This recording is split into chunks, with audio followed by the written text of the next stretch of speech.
abundance, the right brain thinking starts becoming important. The artistic abilities, the ability to decipher between quality, which is not necessarily a quantitative topic. So he had a line which kind of stayed with me, and since I'm working in analytics, I think I need to also implement that in my day-to-day work. He says we need to move from analysis to synthesis. So what is analysis? Analysis is only number crunching, analysis is only looking at the data, but at the end of the day, what matters is the synthesis. How are we able to actually convert the information that we have, which is primarily a left brain activity, into something that is more implementable, so which naturally involves a lot of right brain thinking. So that has really stayed with me. It's got me thinking in terms of when I conduct my work day to day, I'm looking at only numbers, I'm looking at only data. And there are many times when we hear from the senior management about, oh, this is great, but it's not implementable because you haven't thought of certain aspects. So I think I am going to implement that in my work, where I look at the problem holistically. I employ both sides of my brain effectively to ultimately come up with an implementable solution. So that's a point that I wanted to share. Thank you. Thank you so much. I think I have one of the gentlemen here who had about 5 years of experience with manufacturing industry, nothing to do with IT, analytics, anything like that. Ended up with a course in for MBA in NMIMS Bangalore, and then joined analytics. So he has been with analytics from last 5-6 months, Mr. Varun. I'd like ask him to share some of his thoughts based on his recent experiences. Thanks a lot. I'm Varun. As Anurag rightly pointed, I completed my 1-year MBA program from Narsing Institute. I currently work with Mu Sigma. It's a marketing analytics firm, right? So from what I can currently understand with analytics is it's a more glorified term of number crunching. This word number crunching is actually not what you kind of generate a lot of numbers throughout your day, but not all the numbers that you generate are usable, as ma'am rightly pointed out. Many of them cannot be implemented, right? I currently work as a senior business analyst. If you have a look at the word business analyst, right? I'm here to analyze my client's business and support it by numbers. I'm not here to analyze the data and then force fit some business into the numbers over here. And from my very, very limited experience of knowledge, I have worked with 3 very high impact projects for my client at the moment. And from all the 3 projects what I've worked till now, my initial feeling towards analytics is business always overrules mathematics. So this is the bottom line from what I have learned. And I would like to also point out that from the DSAS team, the word analytics has been removed, and it is currently like decision support systems. If I'm not mistaken, this is the expansion of DSAS, right? So that is a good word to use in place of analytics. Okay, thanks. Thank you, Varun.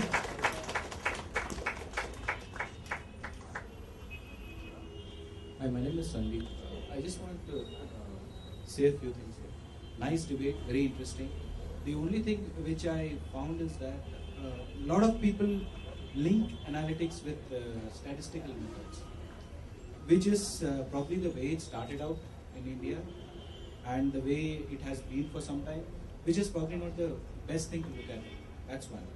The second is that, 1,000 years ago, if you showed somebody at that time vehicles moving without horses or anybody pulling, right, they would say it is magic. The same way, the way we view analytics now, we are sort of debating on a lot of aspects. The point is that intuition is also based on analytics. And the fact is that we have not reached that level to probably understand the mathematics and the science behind it. That is why, we are getting into the endless debate of whether to use analytics or not use analytics. So analytics is there. It is been used since the day the first organism was created on this earth, and it will continue to be there. It's just that our understanding of it is going to, as it evolves, as the understanding of it evolves over time, probably we would appreciate it much better. Thank you. Thank you very much. Now I'll request our professor from economics, and if he could share some thoughts on analytics. My name is Sashi. I look at it a little differently because I've used a little bit of analytics myself. Actually, it's an approach to data, the way I look at it. Normally, we approach data from a theoretical model which has a predictive power. So that forms the basis for our data collection and analysis. With analytics, you look at data without this theoretical model and then try to figure out patterns in that data and to see something which no theory would probably have predicted. That's the way I look at it. I'm not sure whether that's the way you look at it in business. But I've done some work on poverty mapping using something called the Cohen self-organizing map, which is basically looking at patterns in this ocean of data, which no theoretical model can put to use. So we took this huge quantity of data which is collected by the government, and we found patterns of development across India, across the districts of India. And it worked out quite well because, for example, the Cohen self-organizing map itself actually tries to replicate how we think, how our brain figures out and looks at data. It looks at correlations and things like that. Something kind of these neural networks and how our brain really functions. So I don't think the debate should be analytics versus intuition. That's not the debate to me. It's actually how you look at data. Do you wait for a theoretical model to predict something, collect data, and then verify your theoretical model or your theory? Or you just look at data as it exists and try to figure out correlations which no theory would have predicted. I think the earliest kind of analytic application was beer and nappies being sold in the US departmental stores. And economic theory or consumer psychology wouldn't have given you a model to come and look at these two parameters and try to find out correlations. But you just fed data into a computer and then it figures out that there is some correlation between the two. Again, it's not a theoretical, you're not looking at theory, but you just want to find these kinds of patterns. And I think it's quite useful. I think everything is useful. Nothing is useless according to me, even poetry is useful.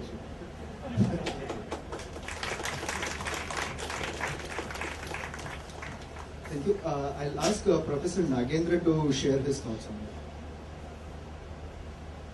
Yeah, I teach strategy, innovation and entrepreneurship here. I'll give 3 examples which kinds of sums up what we are heading towards. The first one, as some of you pointed out, regarding the financial crisis. A lot of companies failed. Lehman failed, Bear Stearns failed.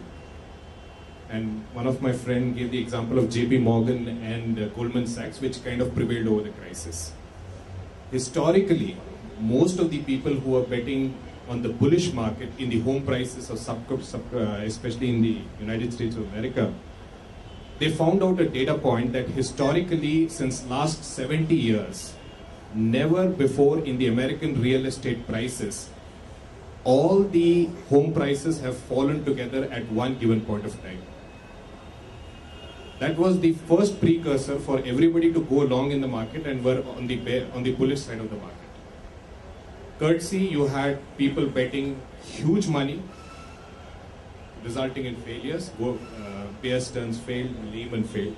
At the same time, there were companies like Morgan, that is JP Morgan, and Goldman Sachs, who saw that people who were buying subprime mortgages based loans were the same people who had defaulted their credit cards, who had defaulted their college loans, and these were the same guys. At one end, they were telling some set of clients to put the money and go long on the market, and at the same time, these were individual investors and fund managers inside Morgan and Sachs, who were actually putting money on bearish side of the market.